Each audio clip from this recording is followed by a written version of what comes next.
Good afternoon and welcome. I'm just going to give 1 minute to allow most of our attendees to come in before I start the introduction. Great.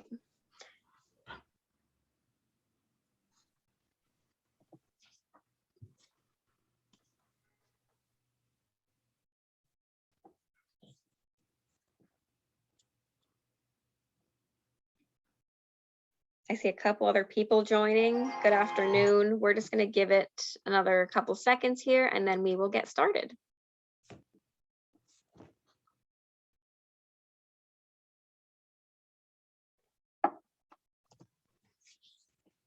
Okay, let's do this. Good afternoon and welcome. Just as my speaker had already said, for those of you that are joining us for the first time, my name is Gagba Esehaya, and I'm the training coordinator with the Temple Small Business and Development Center. The Temple Small Business and Development Center helps small businesses start and grow. We offer one-on-one consulting and a variety of low to no cost webinars. We are proud to be part of the nationally accredited network of the Small Business and Development Centers, which has over 1,000 networks across the United States of America. You are here this afternoon for a webinar on how to expand your market online. Being a webinar, all attendees have been muted.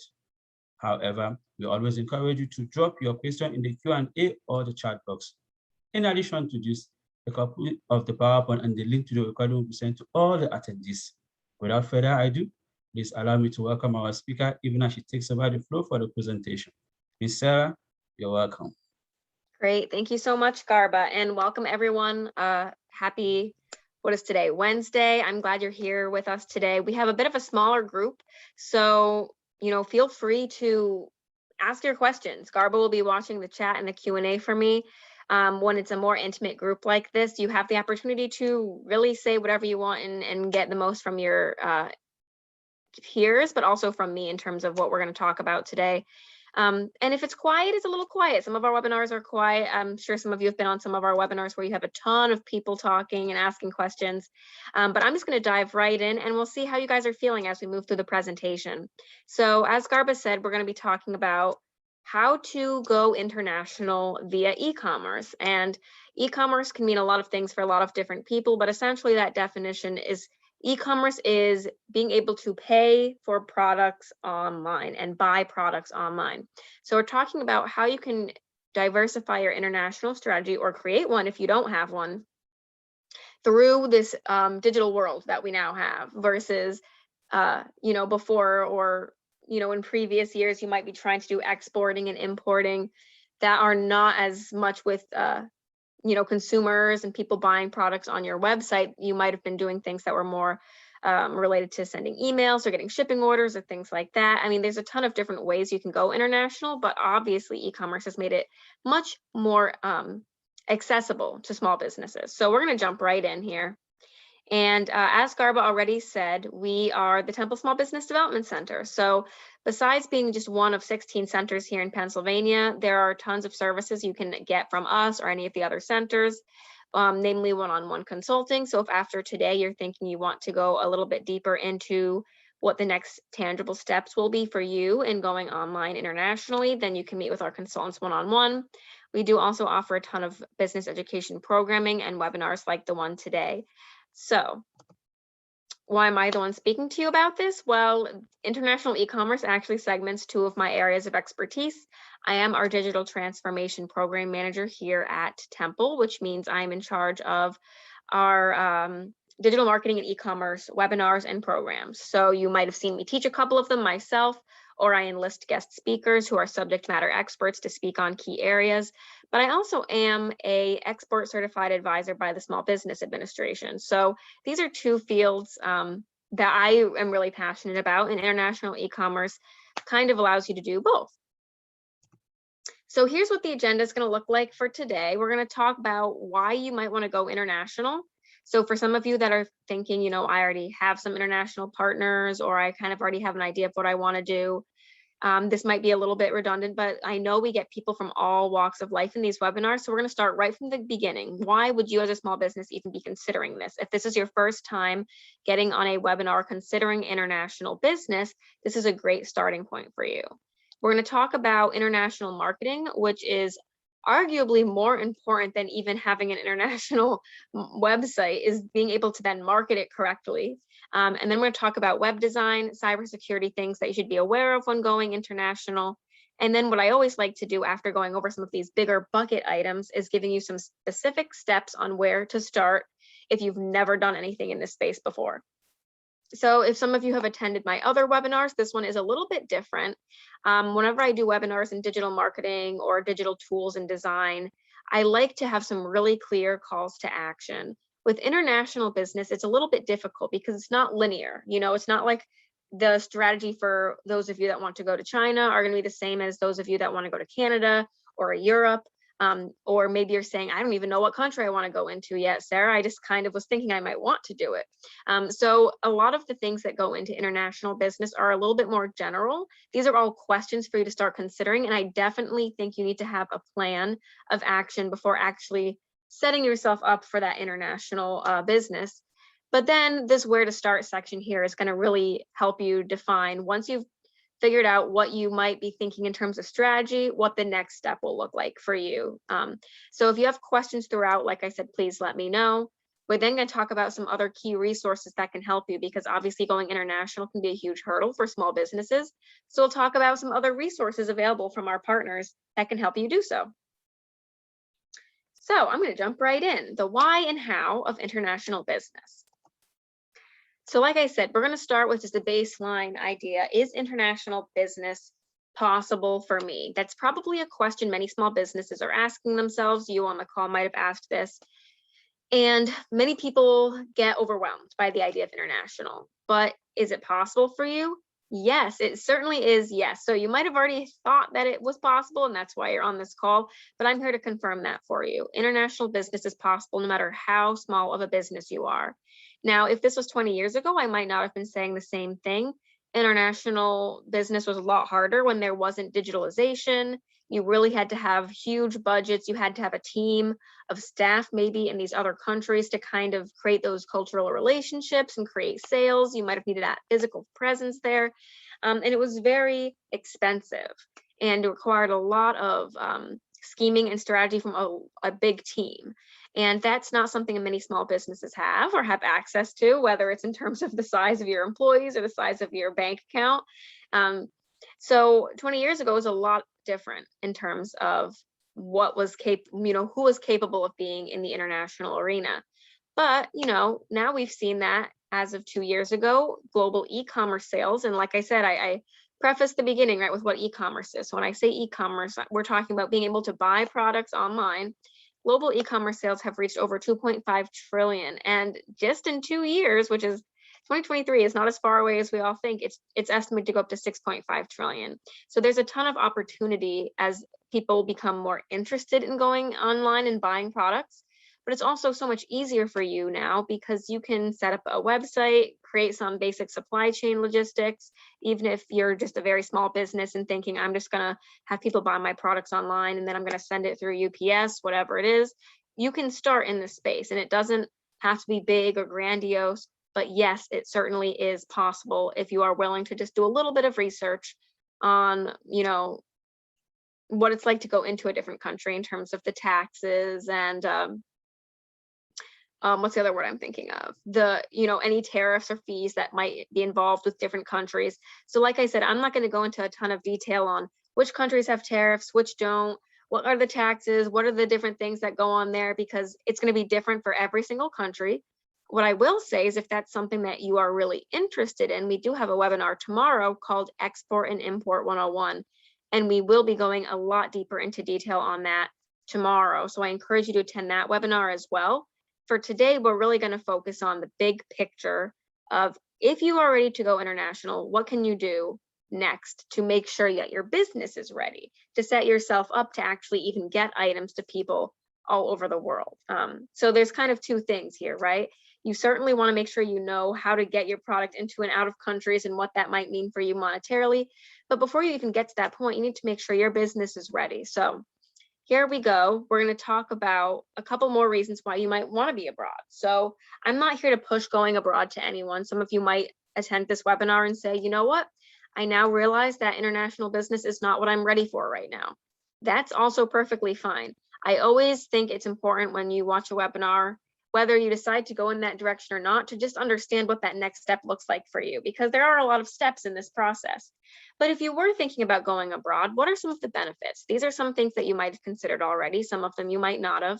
But the first is you're going to stay competitive in the marketplace. So what do I mean by this? If you're a business owner, you might have 5 employees, 20 employees. You might just be a solopreneur, it might just be you. But if you want to gain customer share, you're going to want to stay competitive in the marketplace. And if you are selling things online across the world, then you can be found in more places. There is an ability for you to go beyond risk. So if one, economy kind of crashes, you might still have people in a different economy on the other side of the world that are still thriving. So it keeps you competitive, but it also keeps you a little bit more risk averse, which is good. It'll expand the market reach. I think that's pretty self-explanatory. If you are in more markets, there is more potential for you to find people that will buy your product.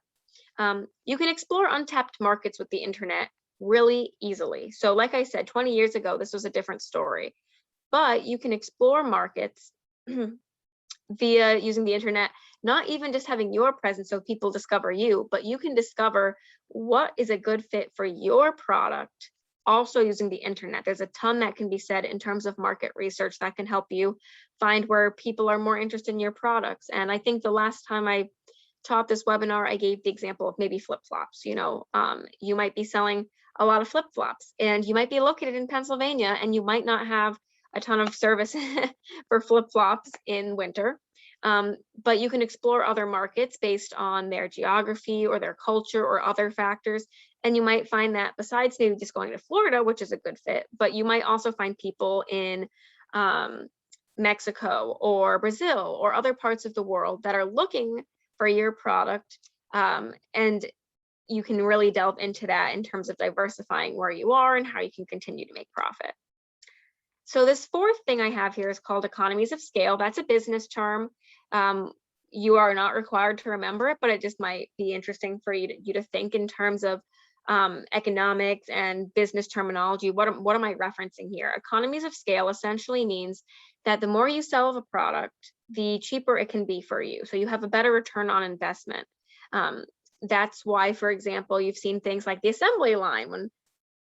When that first came about, it made things a lot cheaper, right, in terms of creating cars and things like that, because they started to benefit from something called economies of scale. So if you're just looking at a very local market, it might be that you're not making enough sales for you to decrease the price it takes to sell each product. But if you are selling abroad, you have the capability to find more people and create some economy of scale. And if you specifically focus on a certain country, and this is why we're going to talk about market research a little bit more in a second, but if you have especially a very popular following in, France, for example, versus Germany, you might then start to segment out your market and decide, I get better economies of scale when I can package a whole bunch of things and send them all to France at once versus trying to send one to Germany and one to Saudi Arabia and one to Mexico, So economies of scale is something that can really benefit you, but it does tie back into that strategy. And then the last one is another self-explanatory one, which is obviously this is a huge opportunity for growth. It's an opportunity for growth in your profit, but also an opportunity for growth in your engagement with your clients and the professionalism that your business carries. So many small businesses might not aspire to compete with the Targets and the Walmarts of the world, but we have had people come through the SBDC that are looking to do a high growth startup business. They are either coming up with some kind of new technology or new product that they're trying to manufacture, and they're looking for that to go out to investors and then grow and scale and be the next big thing. And when you go international, you have that opportunity much more than if you're just looking at a local method of just being in Philly or just being in Pennsylvania. When you are looking at investors or anything of that nature, they're going to want to see some kind of international strategy there as well. So depending on who you are, that might have been too high picture. But for some of you, you might be saying, okay, yeah, if I was ever going to go that route, it's good to know that this is something that I should be considering. So I do see one question here in the chat. Will we receive a copy of the recording? Yes, you will. You will get a copy of the recording and a copy of the PowerPoint and a follow-up email. Normally goes out within 1 to 2 days. All right, so what you probably are all asking right now, right? How do I sell products abroad? This is the first general bucket that we're going to talk about. The short answer, as you can probably guess, is get your product online. That is the most simple way to sell products abroad. So the reason this webinar is called International E-commerce, you guessed it, is because if you get your product online, it is much easier to be abroad.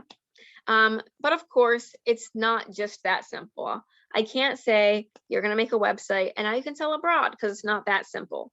But there are tons of ways once you have an online site or an online way for people to find your products, whether you're using a third party like Amazon or Etsy or something.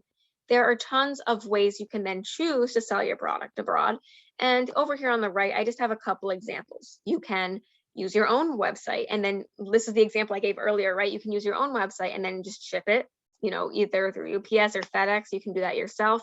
You can sell on an international marketplace like Alibaba or Amazon.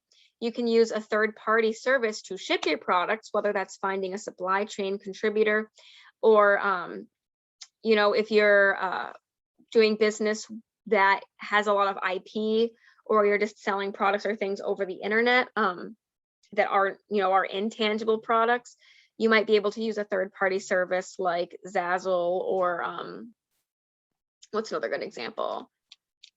There's another one similar to Zazzle, but there's a ton where if you're just like selling a design or something and then they make the product and ship it for you, or, you know, using a third party, like if you're making t-shirt designs, but then using a third party to actually print the design on the t-shirt and then ship the t-shirts, that's the kind of situation we're talking about here. Drop shipping, that's another option. Partnering with an overseas company, that might be a little outside of the scope of some of what some of you are trying to accomplish, but it's certainly an option. And then, of course, you want to support international payment methods. Perhaps, like I said, you don't have to, but that is one way you can sell products abroad, is by letting people pay with their international payment methods or supporting international currencies. That'll definitely make it easier for some companies or some consumers to at least be willing to pay for your product. You can offer local customer service. So what does that look like? That's like the days of old, right? 20 years ago, where you might have someone actually in that country who's available to help people or to find the product or get the product to them. And you can also always localize your site. So besides just making a site that's big and appeals to everyone, because if any of you have attended my other workshops, one of my favorite things to say is if you're marketing to everyone, you're marketing to no one. So you definitely don't want a website that's too broad. You might want to localize your site so that people from a certain country feel like it relates to them, or that they can connect to the people on the screen, or that, you know, it fits the aesthetic, or, you know, whatever it is that you're trying to reach in that country. So for example, if you're trying to reach the Korean market, you probably don't want to write people's names in red on your website, because that's considered bad luck in Korea, you know. So you have to be cognizant of those cultural considerations when you're trying to localize a site to draw people in from that local country. You're trying to convince them to trust your business, even though you're a foreign company, right? So these are just a couple of the ways. Obviously, we're going to dive into a couple of these in a little bit more detail, but the possibilities are a little bit endless. So before you can do any of these, though, you need to get online, which is really the biggest takeaway for today. So let me see here. I don't think we have any other questions at the time. So I'm going to jump into that first bucket, right? Before we talk about the website, which is very important, you need to actually have some marketing strategy as well. And the reason for this is you can have that website, but it's not a field of dreams situation. It's not a build it and they will come. I would say that even for a local market, even if you're just here trying to sell products in Pennsylvania, how are people going to find you? How are they going to find your website? And how are they going to want your product over the next person's product? Those are all things that I think are worthwhile to consider, and it only becomes a bigger scale when you go international. So here's some of the biggest factors you should consider. And like I said, this is a bit of a broad slide just because every country is different. So you're going to need to do some market research to figure out which countries you're interested in going into, and then base your marketing strategy off of these key factors. And honestly, even if you're thinking after this webinar, you know what, that is a little too much for me right now, I'll just stick with the United States. consider some of these as well. Even when you're in the United States, the politics, the culture, things like that are always changing. So it's just good to keep an eye out on what's going on in the economy around you.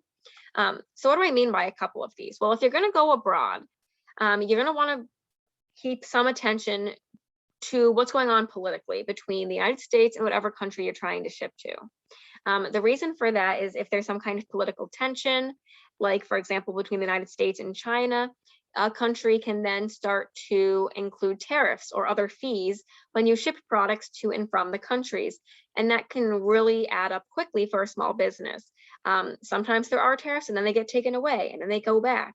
And that's all based on political ramifications between different countries. So you're going to want to pay some close attention to how things are going from that perspective. I also encourage you to take a look at what's going on within a country politically. So if there's a lot of political unrest in a country, maybe a coup or something like that going on, you might think to yourself, well, what do I care about that? I'm just shipping a product to a person. Well, I encourage you to consider a situation where you ship a product to someone in a country that has political unrest and the government's been overthrown or something's going on and the postal system isn't working anymore and your package ends up getting lost or destroyed or it never makes it to your customer. Who's then responsible? And I think we all know this as small business owners, right? At the end of the day, who's the boss of you? The customers are the boss of you. I think that's, when you work for a big company, your boss is the boss of the company. But when you are the company, the consumers, the ones that pay you, are your quote unquote boss. And if you can't get them that product, then you are the one that has to solve the problem, whether that's ship it again, which costs more money for you, or reimburse them, which means you have to give them their money back, or whatever it is. So even though you might think, oh, well, besides tariffs, what do I have to worry about in politics?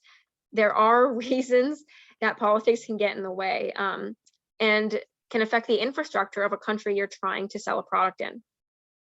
A good way to avoid this is do some basic market research. I'm not saying spend a ton of hours, but a lot of people think about the international strategy and might say, oh, well, I'll just start accepting international payment and then whoever buys it, buys it. I don't think that's a great place to start. I think you should purposefully decide which countries you want to go into and maybe even make it so that people from certain countries cannot buy your product because either you don't want to ship there because it might be too expensive, but also because of some of these political concerns, right? And that kind of ties into the second terminology here, which is economic. So an economic factor that you might want to consider is, like I said, if the ROI, the return on investment, isn't good enough for you. So if you're trying to ship to Australia, that make a lot of sense, right? Because they also speak English, they have a very developed nation. It's probably relatively easy to ship something over there and have the person, and you can trust that they'll receive it. But it's very far away. So is it worth the amount you're going to pay for shipping? You're going to want to consider that from your economical perspective. But also keep in mind things like inflation or the differentiation in currency exchange. So you might sell something for $10 here in the United States. How much are you going to sell it for in the European Union? Remember, euros are about, what is it? The exchange rate changes often, but I think it's about like 1.25, right? 1.3 for the dollar. So you're going to be asking for less euros, but you might want to think about what that conversion looks like. And are people in that country willing to pay that price? Another example is you might say, yeah, the people in Europe are willing to pay the $10 for the bracelet, just like the people in the United States are willing to pay $10 for the bracelet. But are the people in the Philippines willing to pay $10 for the bracelet? Economically, that's a huge difference for them. The price of that product is probably not worth it for them at that point. So you might say, well, then I just won't sell to the Philippines because I need to make at least $10 on this product. That's fine.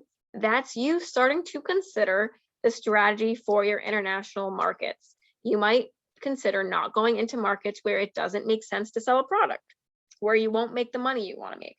So that's something to start thinking about. Technical is a similar concern, right? So technical is relating to, are the people able to get your product? Do they understand your product? So here's two examples there. One is if you're going to sell abroad, and let's take that Philippines example again. Maybe someone is on a far remote island in the Philippines. If that's the person you're trying to reach, can they reach you? Do they have a computer to buy your product? Do they have internet, reliable internet?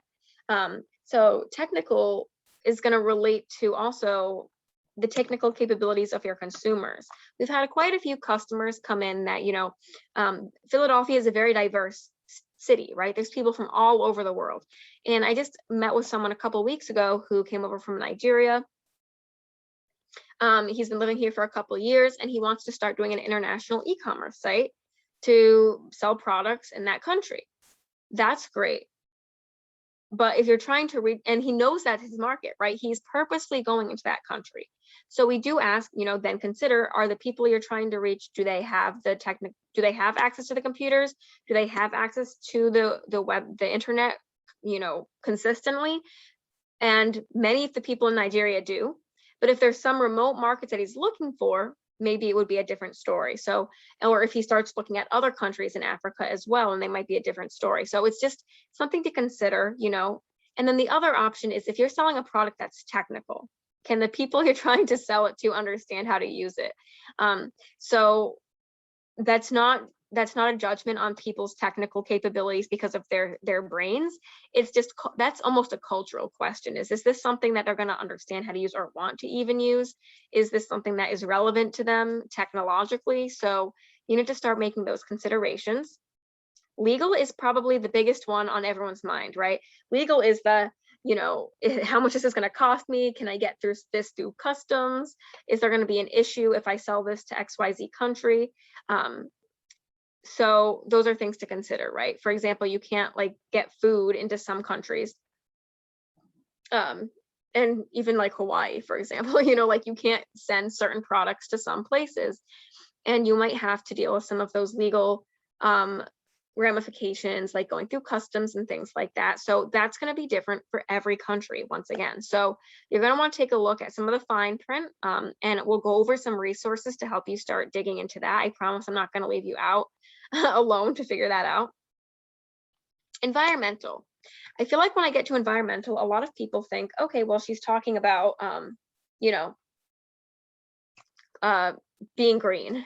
People care about climate change, so she's telling me to be a green product, and that's not what I mean. Environmental is considering the environment of the countries you're trying to sell to. So if you're trying to sell to India and they have a huge hurricane, what will you do? Your product might get lost, or they might not be able to buy products from you for a while because the infrastructure is down and they're working on rebuilding and things like that. So I want you to be conscious of that as well. And even seasonally, that might affect when you're willing to sell products abroad for certain areas. And then what I almost consider the most important is socio-cultural. So when you start your marketing strategy, you're going to want to consider, what is the culture of that country, right? And what are they interested in? What are the people like doing? And is this product they're interested in? And is it acceptable to them? Is the price acceptable, right, from the economic perspective? And then you might be ready to actually dig into that market. So I like to give this little test over here on the right.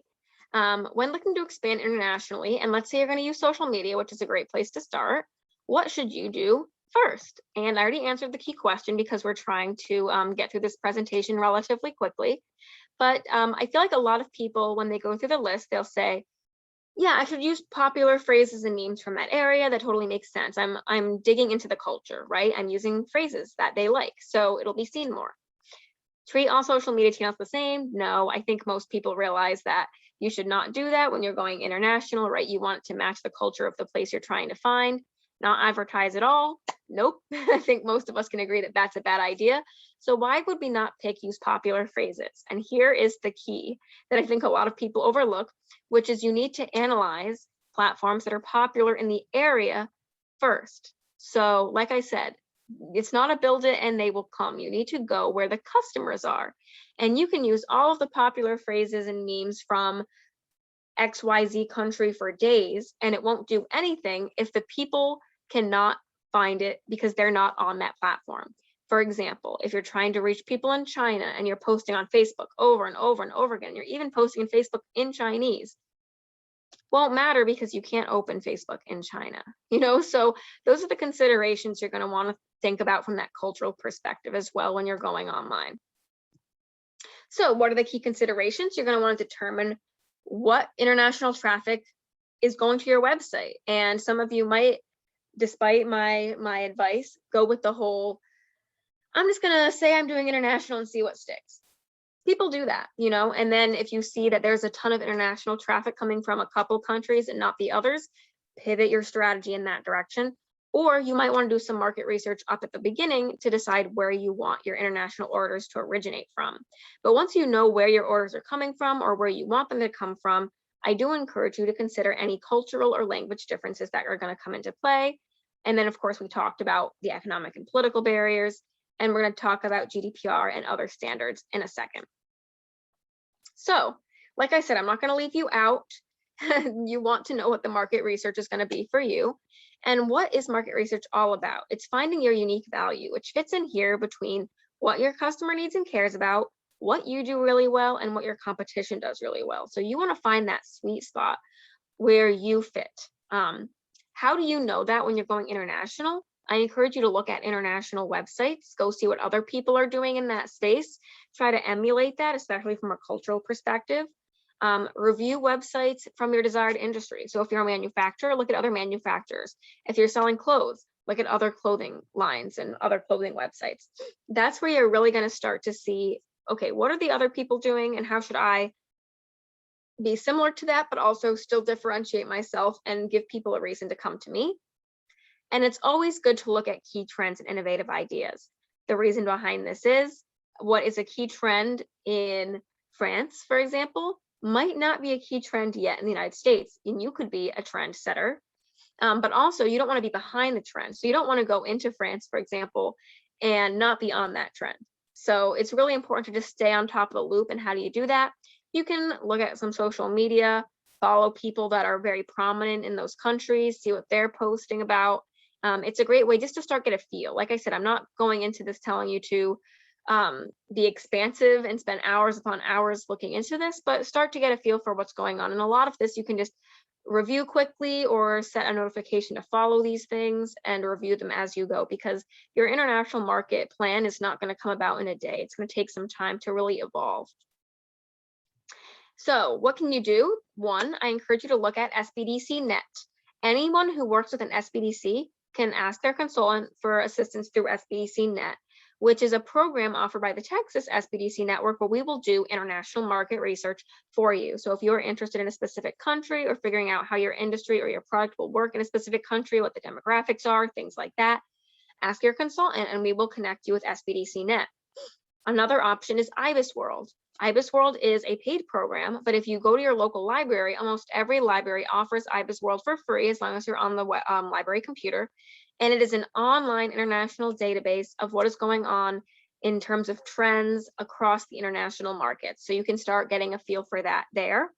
And then lastly, I'm going to talk about trade.gov a little bit later also, but take a look at trade.gov because they have a ton of information on specific countries.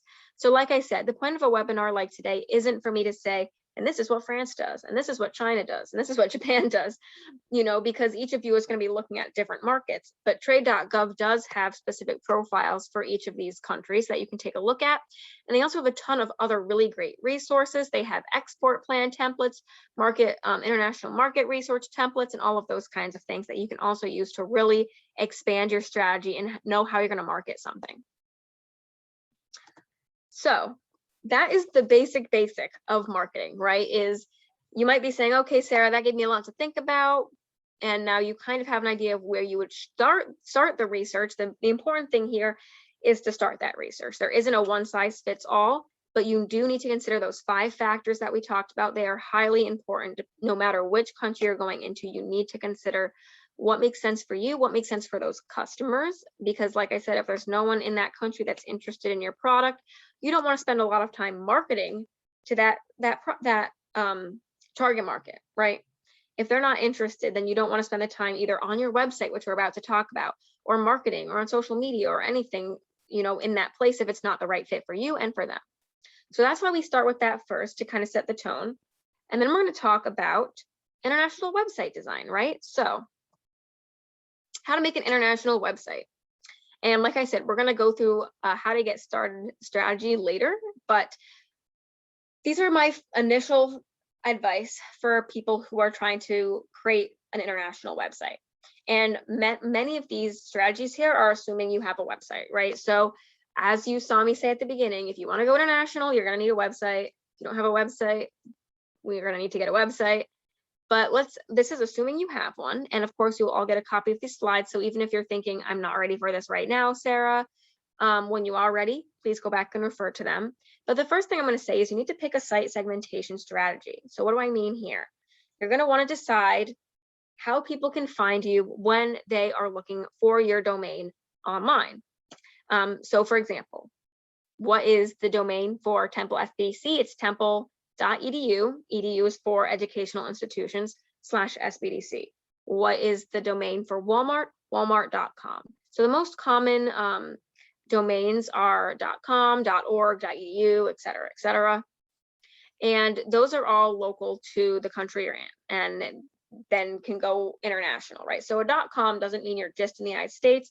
Anyone across the world can look at .com and find it. So you might want to have a .com, and we'll talk about that in a second. But if you're trying to find people in a specific market, you might want to target your domains in a bit more detail. And you might be asking, why, Sarah? Why does it matter what my domain is? Well, there's a ton to be said in terms of search engine optimization. And then also the ability for people to find you and know that the content is related to them. And also the degree to which they are looking at your business as not a foreign business. Because despite a lot of efforts, people like shopping local. I mean, can you blame them? Even here in the United States, we have the whole Shop Small campaign. We're always saying like shop local, shop America. You know, other countries have that same feeling.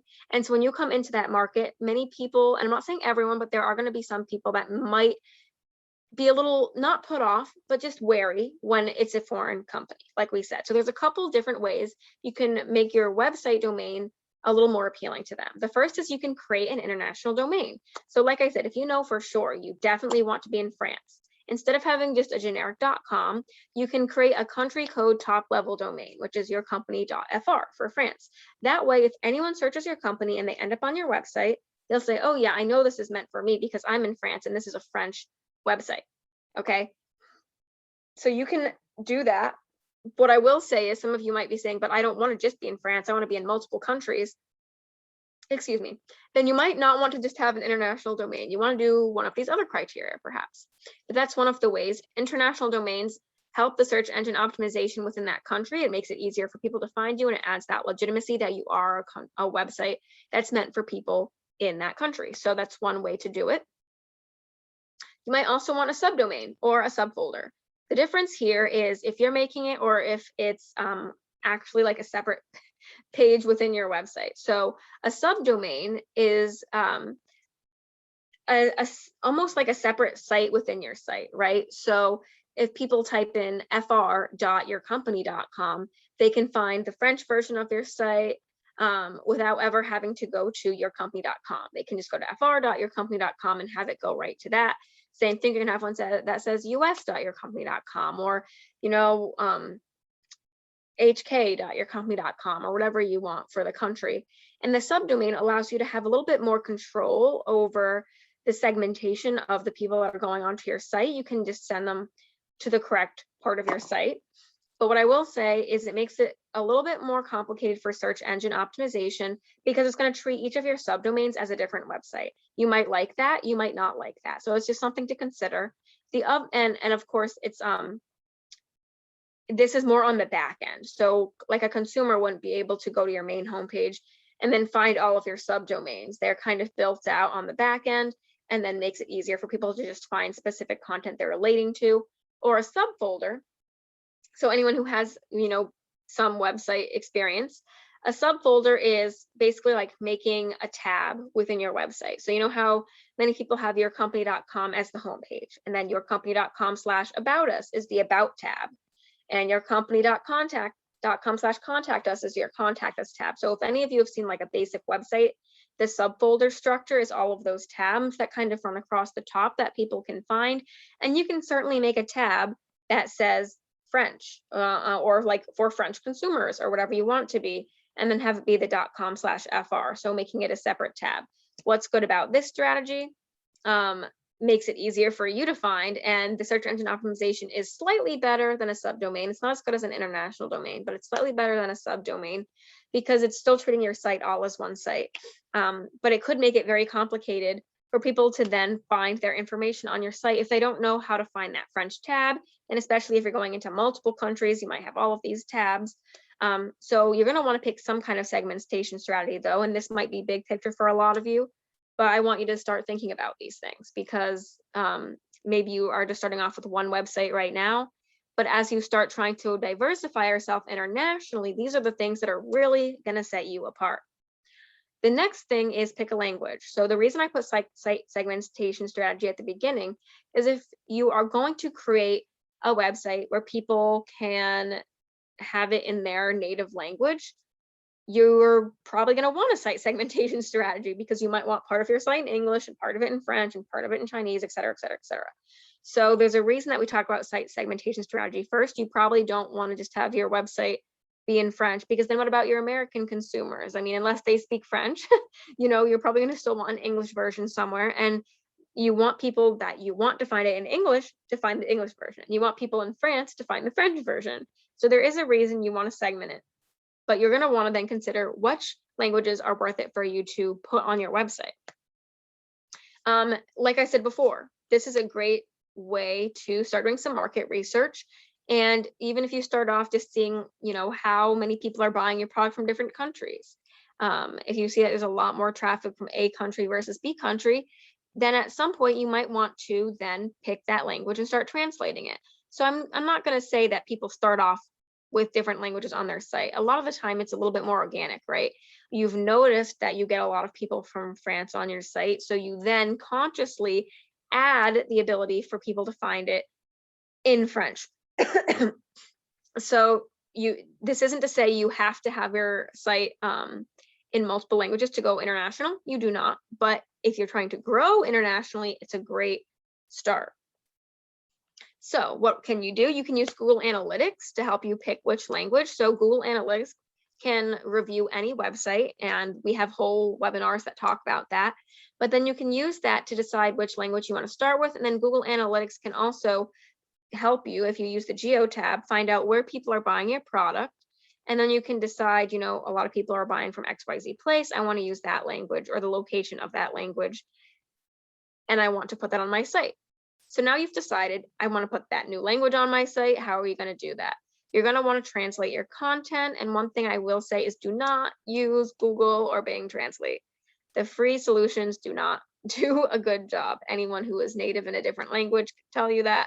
You're going to want to maybe use something like Babblik or some other paid, but not a crazy expensive translators, or find a native person. And regardless of using Babblik or paid subscription or not, I always recommend you find someone who is a native speaker and just have them test that site as well. It's always just really good to have that double check. But translating your website is where the bulk of your resources should be put when you're going international. If a customer is going to purchase that product, there should be no confusion as to what the product is.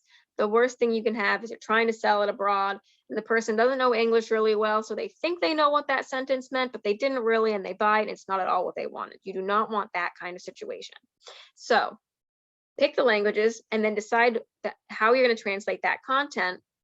But remember, we talked about site segmentation strategy at the beginning, because then you're going to decide, do you want to have the French version of your site on a subdomain or a subfolder?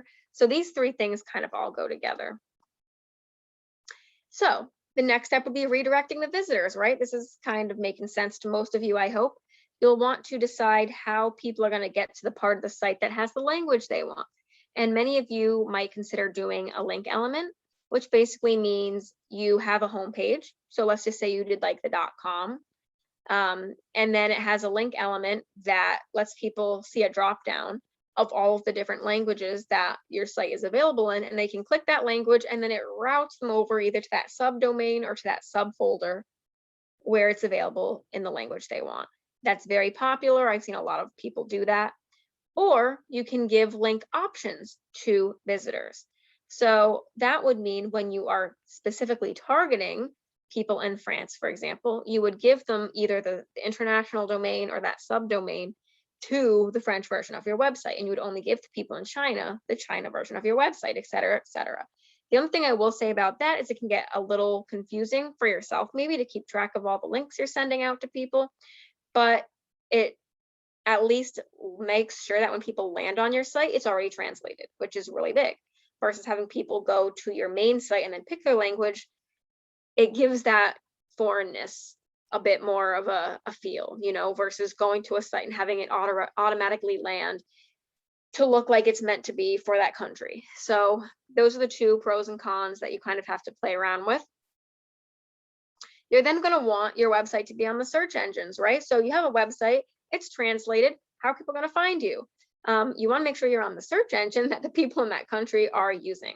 So obviously Google and Bing are top search engines in the countries, but I encourage you to use a program like StatCounter, which lets you see what search engines people use most often in different countries. And you can find all of the different types of search engines and which ones are the most popular in which countries using this link right here, which you will all get in this PowerPoint when you get that copy.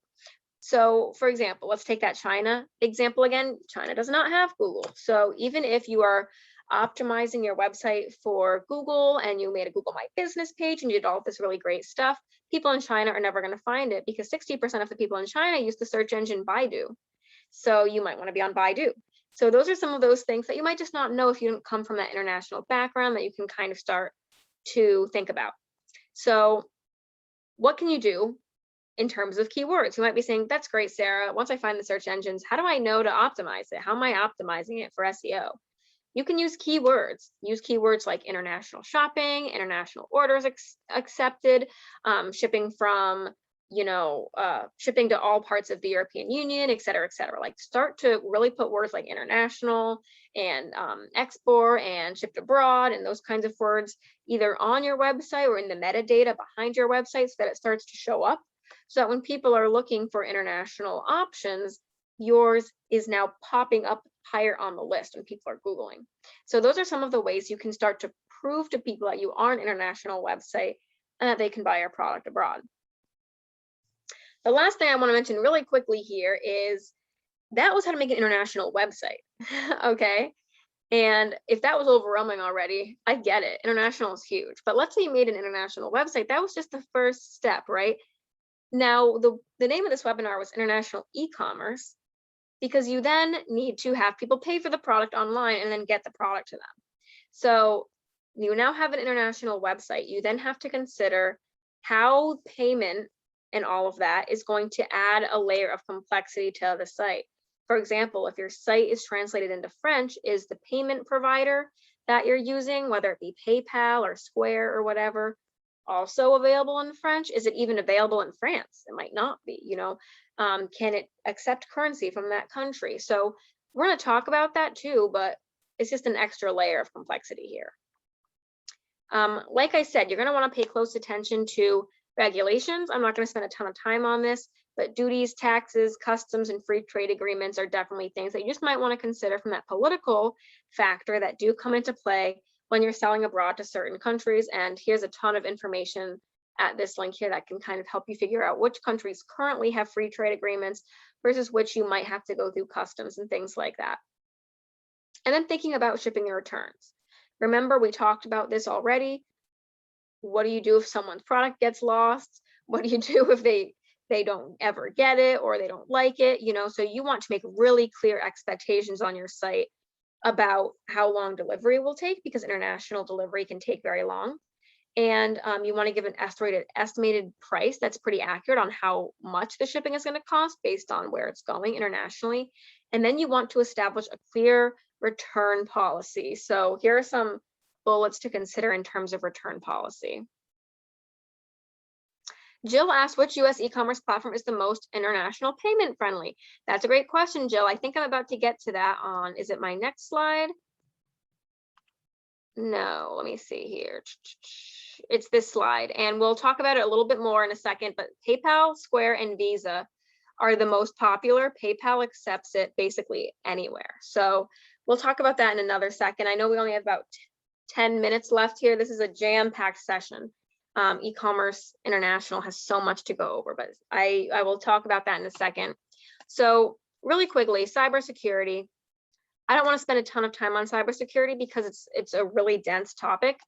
But the big idea here is you have to be aware of data security, software security, network security, no matter where you are, even if you're just using a website in the United States. So I encourage you to take a look at this slide a little bit later and think about how you're taking payment. Are people able to find your website? How hackable is your website? You know, those are some of the things that you should consider regardless. Obviously, it becomes a lot more high touch when you're going international because other countries don't necessarily have the same security laws. So in terms of IP or other things, it might be easier for people to steal your information or hack into your site if you're on an unsecure, web connection for an international country. So I do just want to put that disclaimer here that you should be considering the cybersecurity, making sure your website is always up to date, that you're using legitimate plugins or applications for payment and things like that. But if you're selling in the European Union, you should know about GDPR, which is called General Data Protection Regulation. What is GDPR? It's a legal framework that basically gives EU citizens more control over their personal data. So the EU did this over the last couple of years because there was a lot of concerns over customer information getting shared that they didn't necessarily want to be shared. So GDPR basically governs access to data. It also means you have to rethink how you're advertising because you can't advertise directly to people based off of information they've given you. That's considered a breach of their security. And every organization that has data related to EU residents has to follow this. It doesn't matter if you're based in the EU or based in the United States. If you're holding information on EU residents, you have to be aware of GDPR. What does this essentially mean? You have to allow customers to see and delete data that concerns them. So like letting them know that you do have access to their full name, username, and credit card information, and are they okay with that? If you have any data breach, so like I said, cybersecurity, if someone breaches your information, you have to notify customers within 72 hours, and you have to make all of your data policies transparent. So it should be somewhere on your website where you say, I'm collecting XYZ data about you. Those are the three big things. But if you want more information on GDPR, here's another handy dandy guide. And it talks all about how it will impact your business process in terms of how you collect data, who you give permission to, what technology you're able to use, et cetera, et cetera. So you all can take a look at this if you're looking at shopping in the, selling in the EU. Since I know we're all at different points in our international journey, I don't want to spend a ton of time on it now, but I like to include it for those of you that might be going to the EU because that's a relatively stable and developed part of the world that you might be considering for your international business strategy. So in the last couple of minutes here, we're going to talk about now what? Now what? Sarah, you just told me all this stuff. I mean, that was a little overwhelming. You're like, I have to find marketing, but there's all of these things that go into the marketing. And you just told me to make a website, but it has to have all of these things, and I don't even really know how to use a website. You can always talk to one of us at the SBDC for assistance, one, or if you're going international, you might consider actually getting a web developer or someone to take a look or add some of these more intricate aspects to your website. It's completely up to you. But one thing I will say is when you're doing anything international, you want to make sure you're doing it the right way. I would not cut corners, especially with your website. So now what? Are you ready to go international? Maybe, maybe not. If you are, the first step to go international is make a website. So my first question to you is, do you have a website? If not, make a website. That would be the first step. On the right, I have a graphic, which is an example of our WordPress for beginners. This graphic is from May, but we do it every single month. We're doing it this month, we're doing it December, January, February. So if you're interested in starting off with a WordPress site, sign up for some of our courses. You can do that on our website. And if you're looking for Shopify, Wix, or something else, we can also work with you one-on-one. But because WordPress is so immensely popular, we offer those sessions. And if you don't have a website, this is a great place to start. The next one, Jill, you are ahead of the game with this question. The next question is, you have a website. I would then check your payment provider. The reason so this is the tangible next steps part, right? Why am I saying check your payment provider? Well, before you do all of that market research and decide that you can or cannot do business in France and translate all of your content into French, you probably want to make sure that then the people in France can pay you for your product. That is a huge step that you're going to want to double check. And this is probably one of the easier things that you can do right now, right off of the bat. So people might use PayPal, Square, Visa, or other. There's a ton of different payment providers out there, but you can take a look at the terms and conditions under your payment provider, or you can just Google it and find out which ones will work internationally or take international currencies. You know, I would encourage looking for one that has a strong global reputation. So certainly there are a ton of little smaller versions of, payment provider sites out there. But when you're going international, remember what I said about reputation. People want to feel like your firm isn't crazy foreign. And if you are using a platform that they're familiar with, maybe they've heard of PayPal before, or they've heard of Visa before because it is an international brand, they will be more comfortable entering their payment on your website. So there is something to be said for that global reputation, signaling some trust to your consumers that it is a reputable source. You can also research local buyers' preferred payment methods. So, you might find that people in France prefer Visa over PayPal or whatever. But for the most part, like I said, I'm not here to market for PayPal, but PayPal gives you access to local funding methods, which is something that not a lot of other ones will do. And they actually accept payments in over 200 markets in 25 different currencies. So if you're thinking, I have no idea where to start, maybe get PayPal because it's already built into many of the e-commerce platforms and carts. For example, if you're using like WooCommerce or things like that, it'll already be asking if you want to use PayPal. And it also does currency conversion for your customers. So you don't even have to think in your head what the currency conversion is, which is really, really helpful. The next thing I would say is pre-calculate your shipping costs. So like I said, it's going to depend on where you're shipping. It's going to be way more expensive to ship to Australia than to Canada. What you can do is go onto the UPS website or FedEx website and do a test. Like don't actually ship something, but do a test to see how much it costs to send, a package that's X inches wide by X inches high and X amount of pounds, and see what it says. Because then when you put the prices on your website, you can be more accurate in what the shipping cost will be. And you can also consider if it makes sense for you to do flat rate shipping or shipping based on the actual price of shipping, or if you want to build the amount that shipping costs into the price of your product. But that is not an international e-commerce conversation. That's a financial strategy conversation that we can talk about way longer. But as far as what you can do right now, get the website and then check your payment providers, pre-calculate shipping costs. These are all things that you can do on your own. So great way to start, just to start feeling out what's going on in this space. And then, of course, you can optimize your online store. That's what I would consider to be the next big step. So like I said, depending on the size of your business, did you want to tailor it to different countries? Did you want to offer translated versions of your website and make it look different? So this is, once you figured out all of that other stuff in steps 1, 2, 3, I would consider taking a look at how you can then make your site more appealing to people in those countries. And then lastly, you might want to consider a third-party logistics partner. So you might want to use an Amazon or an Alibaba to ship products for you versus you having to go to the UPS store all the time. There are tons of third-party logistic partners.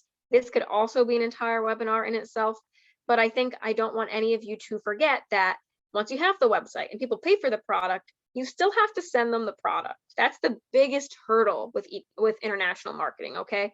International business. Getting the website might seem complicated, but it's not, I promise you. Making it translated, okay, you might have to do some digging or hire some people, but actually getting the product to the person is what normally is where people get fumbled up the most. So you might want to use a partner that helps you with this service versus doing it yourself. All right, I babbled a little too long. I'm sorry, guys. It's 1 o'clock already, so I'm gonna chat through these two things really quickly. Garba, if you could put a link to the survey in the chat really quickly, just so people can see it while I'm finishing up. And I'm just going to keep talking and then I'll close it out in a couple minutes. All right, so like I said, I promised you guys some resources. This is the last bit, I promise. We won't be here for more than a couple more minutes. But if you were thinking, I want to go online and I want to do international, but I have no idea what the next step will be, this is a program called STEP. It's offered by the state of Pennsylvania, and you can apply. It's for people who are ready to ship products. So you can't have an intangible product. But if you're ready to export a product to other countries, they will reimburse up to 75% of eligible expenses up to $10,000 to help you test your website, make it international, add the e-commerce element, add the translated version of your website. So that means that if you apply to this program, and I have the link in the bottom of the screen here, and you can all see it and apply if you're interested, if you're ready and you're at this stage, you will only be paying, what is it, like $2,500, and they'll pay $7,500 of you doing all of this to get yourself ready to go international. This is a great program. They don't do it every year. They did it last year, they're doing it this year. So please take advantage. If you're ready and you're at that stage, we've had clients that have gone through this program and seen immense value in it. And then lastly, here was a plug for one of our partners, US Commercial Services. So you can take a look at this more in detail later, but they offer gap analyses, which are not free, gap analyses rather. You can see the pricing at the bottom, but they can help take a look at your internationalization practices for your website. They can do an SEO test for you and figure out what some next steps are. And they can provide you some really tangible recommendations. And if you're a small business, it's only $100 for them to do this gap analysis. And they have a ton of other information on their website as well that you can take a look at in terms of researching foreign markets or finding buyers and partners if you're someone in the B2B space. So definitely take a look. They're a wealth of information. And then this is just our list of upcoming webinars if we had any that were of interest to you. So that was my whole spiel. Like I said, not too much going on here with not going to spend too much time on US Commercial Service because they're their own program, but I love to show you what they can do. Please take a look at STEP. But that's all for me today. So I think we have a couple people in the chat, but before I get to that, because I know we're already at 1:02, I just want to say thank you for staying the extra 2 minutes. We actually had a pretty good turnout for this, so I'm glad all of you got online. I hope you found some value, at least in the way of figuring out what the next step might look like for you, whether you're ready to take this plunge or not. And we do have a survey. So we did put that survey in the chat. We do a survey after all of our sessions. If you can just let us know what you liked, if there was something you didn't like, I won't take it personal. I also want to know how to improve these in the future. Or if there's other webinars you want to see, please let us know. And keep in mind that we are doing that Export and Import 101 webinar tomorrow. I think it's at 2 p.m. And you can learn more about exporting, which was this last step, right? Which is, how do you then get the products to the client? So there's a reason we did these webinars back to back, which is get yourself ready, and how are you going to actually get the client the product. So thank you all once again. Let me see what we've got in the Q&A in the chat really quickly, and then we will close it out. All right, Malika said she can't sign up for the training on the 18th. Send an email to sbdc@temple.edu, and they can help you with that.